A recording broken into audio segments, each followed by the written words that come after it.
Brought to you by Palvi Agrico. आता शेतीसाठी जे काही लागणार ते घरपोच मिळणार, तेही मोबाईलच्या एका क्लिकवर. कोणालाही न्याय देऊ शकत नाही.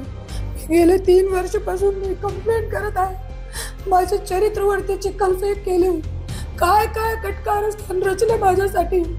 तरी पण मी इतकी आज कोण असा व्यक्ती आहे, रुपाली चाकणकर, अरे तिला बसण्याचा पण अधिकार नाही.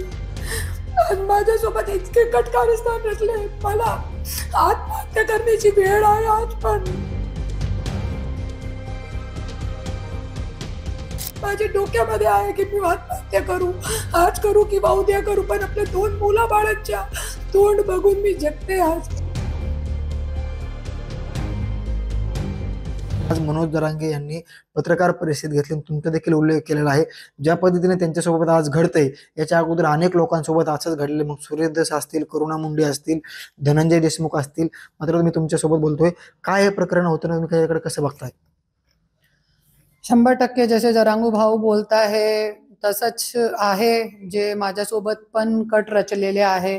ज्या वेळेपासून मी घरामधून बाहेर पडलेली, गेले 3 वर्षपासून दर दिवस माझ्यासाठी मोठे मोठे कट रचले, माझ्या पाठीमागे लोक सोडले आणि खूप घाणेडे एकदम खालची पातळीचे लोक सोडले.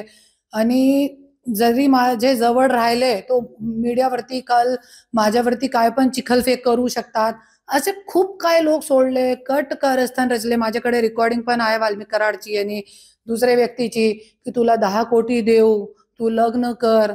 अरे, एक जीवे मारण्याची सुपारी देण्यापेक्षा जास्त घाणेरडी सुपारी माझी दिलेली आहे. तो कोणासोबत मी काय पण करू शकतात. धनंजय मुंडे, त्यांना वाटते की पैसे देऊन मी कोणासोबत काय पण करू शकतात. आणि हे जे दादा गरुड जे मी बघितलेलं आहे, दादा गरुड नावाच्या व्यक्ती जे आहे, त्यांच्या मला 3 वेळे माझ्या घरी आला आणि त्यांनी मला सांगितलं, माझ्या कॉल आता 2 नोव्हेंबरला माझ्या घरी येऊन गेला. त्यांनी मला सगळं सांगून टाकला की आम्ही जरांगे भाऊचे व्यक्ती आहोत आणि आमचे जे जितकेही आतमधले जे लोक आहे जरांगे भाऊचे, ते सगळे फुटलेले आहे आणि धनंजय मुंडे आम्हाला पैसे देणारे आणि आम्ही त्यांच्याबद्दल ते बोलणारे, जे धनंजय मुंडे सांगणारे आम्हाला पैसे देऊन, आणि किती देणार आहे तो आम्हाला सगळ्यांना 1-1 कोटी देणार आहे, असा त्यांनी मला सांगितलं. तर मी एकच बोलते, जे SIT चौकशी लावा याच्यावरती. आणि जे दादा गरुड आहे त्यांचे पूर्ण CDR चेक करा. आणि CDR में तो काय निघणार नाही, क्योंकि ते फेस टाइम कॉल करताय, त्याचा CDR निघत नाही. माझ्याकडे पण ते मी स्क्रीनशॉट, माझी किस्मत चांगली की मी स्क्रीनशॉट करून ठेवलेला काल जे बघितले तो त्यांचे फोनमध्ये, त्यांच्या फोन तपासा. चौकशीमध्ये पोलीस लोकांना मी बोलते, फोन तपासा त्यांच्यामध्ये धनंजय मुंडेची आणि त्यांची पूर्ण रेकॉर्डिंग आहे. हे संपूर्ण गंभीर बाब आहे. हे संपूर्ण एखाद्या व्यक्तीला संपवण्यापर्यंत जात आहेत. ह्या संपूर्ण विषयावर दादा गरुड नेमकी कोण आहे, तुम्हाला देखील 2 नोव्हेंबर रोजी कॉल तुम्ही आता दाखवलेला आहे. तुमची त्यांची पहिले काही जाण पहिचान होती का, ओळख होती का, काही बोलणं वगैरे काही? ऐका, मी पूर्ण महाराष्ट्रामध्ये फक्त एकच व्यक्तीला ओळखते, जे हे धनंजय मुंडे. आणि ज्या वेळे मी 3 वर्ष अगोदर मी बाहेर पडली, मी कोणालाही ओळखत नाही.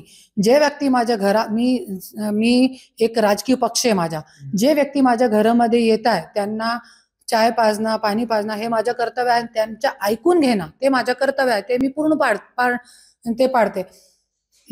त्या जे गरुड नामच्या व्यक्ती आहे, ते माझ्या घरी आला 1 महिने अगोदर आला. त्यांनी मला सांगितलं, आम्ही जरांगे भाऊचे व्यक्ती आहो आणि धनंजय मुंडे आम्हाला फोडत आहे, आम्हाला पैसे देत आहे. आणि पैसे देऊन काय करणार? मी सांगितलं, काय करणार तो, काय जरांगे भाऊकडे काय करणार? तो सांगितला की आम्हाला पैसे देऊन जे त्या सांगणार ना तेच आम्ही बोलणार. असं सगळी गोष्टी जे आहे ते सुरू आहे धनंजय मुंडेची. त्यांनी मला रिकॉर्डिंग पण सुनाई है, मुझे रिकॉर्डिंग भी सुनाई है उसने. उसके फोन में रिकॉर्डिंग, धनंजय मुंडे के मैसेज, सब बातें. धनंजय मुंडे ने उसको 5 लाख रुपए दिए. उसने मुझे जब 5 लाख रुपए दिए तब भी उसने मुझे आके बताया की धनंजय मुंडे ने मुझे 5 लाख रुपए दिए. हाँ, 5 लाख रुपये आणखीन जास्त दिलेले आहे. पण त्यांनी मला ज्या दिवशी 5 लाख रुपये दिले होते त्यावेळी मला येऊन सांगितलं होतं की आम्हाला 5 लाख रुपये दिलेले. मात्र तुम्हाला देखील काही कट कारस्थान करून अडकवण्याचा प्रयत्न केला गेला होता किंवा होणार होता, ही जी तुम्हाला काही कल्पना होती, काय संदर्भात तक्रार वगैरे तुम्ही केलं का काही?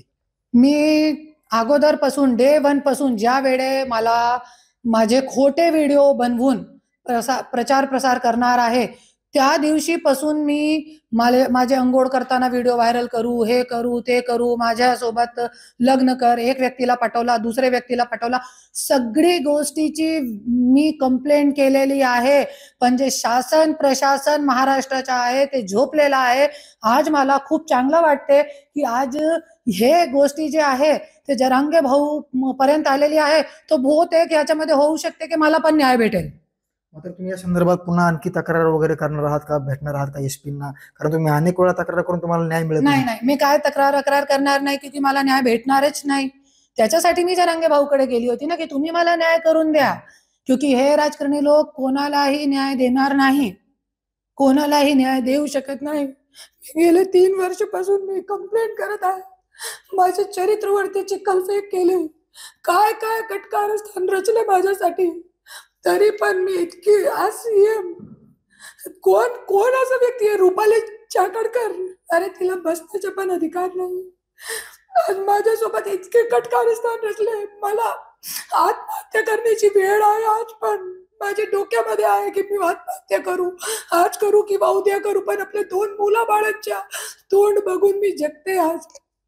आणि आज 27 वर्ष एक महिला आपल्या नवऱ्यासोबत राहते, आपलं पूर्ण जीवन देते. आज पण मी आपल्या नवऱ्यासोबत आहे. जरी मी कोई घाणेरडी महिला होती तो मी आज कोणते आदमी सोबत दुबईमध्ये ऐशमौज कर रही होती, जे धनंजय मुंडेचा वो होता. आक्रोश करू नका, दुःख आहे, सगळ्या गोष्टी आहेत. मात्र संपूर्ण तुमचे नहीं, पर महाराष्ट्र में शासन प्रशासन, ये सीएम, ये राजनीतिक लोग कुछ काम के नहीं है. और इसलिए मैं जरांगे भाऊ का सपोर्ट करती हूँ, क्योंकि कौन से भी समाज का व्यक्ति है, सब कोई से भी समाज का व्यक्ति है, पर उसको न्याय दिलाने के लिए जरांगे भाऊ जैसे सामाजिक लोग जरूरी है समाज में. नक्कीच हा संपूर्ण आक्रोश बघू शकतोय कशा पद्धतीने, कारण मी अनेक वेळा तक्रारी केल्यात, संपूर्ण मी लढली, मात्र मला न्याय मिळत नाही. इथलं प्रशासन मला न्याय देत नाही. विशेषतः पाहायला गेलं तर महिला आयोगाच्या ज्या रुपालीकर चाकणकर आहेत, त्यांनी हे अश्रू जर करुणा मुंडेंचे त्या पाहत असतील आमच्या माध्यमातून, तर या संपूर्ण वेदना त्यांच्यापर्यंत पोहोचवण्याचं आम्ही काम करतोय. मात्र एका महिलेसाठी, महिलांसाठी महिला आयोग तयार केलं जातं, मात्र ते महिलांच्या पाठीमागे उभा राहत नाही, अशी यांची वेदना आहे. शेवटचा माझा प्रश्न, माझे मेलेनंतर या माझ्या मुलाबाळांचे मेल्यानंतर हे सगळे लोक रोडवरती उतरतात. माझा एकच प्रश्न आहे, हे छत्रपती शिवाजी महाराजांचे महाराष्ट्रामध्ये, बाबासाहेब आंबेडकरच्या संविधानामध्ये कधी जिवंत लोकांना, कधी जिवंत महिलांना न्याय भेटणार, हे सगळ्यांशी माझा प्रश्न आहे. सगळे राजकारणी, सगळे सत्ताधारी, सगळे समाजकर्णी यांच्या समोर माझा प्रश्न आहे की जिवंत महिलाला, जे आपल्या हक्कासाठी लढते, त्यांना जिवंत असताना कधी न्याय भेटेल का, हे प्रश्न आहे. नक्कीच करुणाताई आता भावनिक झालेल्या आहेत. मात्र या संपूर्ण प्रकरणावरती मनोज जरांगे पाटील यांना रचण्यात आलेला जो कट आहे, त्या कटामध्ये धनंजय मुंडे सामील असल्याचा गंभीर आरोप मनोज जरांगे पाटील यांनी पत्रकार परिषदेमधनं केलेला आहे. याच पत्रकार परिषदेमध्ये धनंजय देशमुख असतील, सुरेश धस असतील किंवा करुणा मुंडे असतील, यांना देखील अशाच पद्धतीनं संपवण्याचा कट या अगोदर देखील रचला होता. असे 3 नावं मनोज जरांगे पाटील यांनी घेतली होती. त्या संदर्भात आपण करुणा मुंडे यांच्यासोबत संवाद साधलेला आहे. मात्र मी अनेक वेळा लढले, अर्ज केले, निवेदन केले, मला देखील ब्लॅकमेल करण्याचा प्रयत्न केला गेला, माझ्या देखील अंगावरती काही लोक घालण्याचा प्रयत्न केला. मात्र या संपूर्ण प्रकरणाविषयी मी तक्रारी केली, म्हटलं मला न्याय मिळत नाही, मला न्याय मिळाला पाहिजे, अशी भूमिका आता करुणा मुंडे यांनी घेतलेली आहे. आणि मनोज जरांगे पाटील यांच्यासारखे सामाजिक कार्यकर्ते या राज्यामध्ये जिवंत राहिले पाहिजेत, असं देखील भावनिक त्यांनी आपल्यासोबत बोललेले आहेत. नक्कीच्या प्रकरणामध्ये पुढे आणखी काय येते हे देखील पाहूया. मुंबई तकसाठी योगेश काशीद, बीड.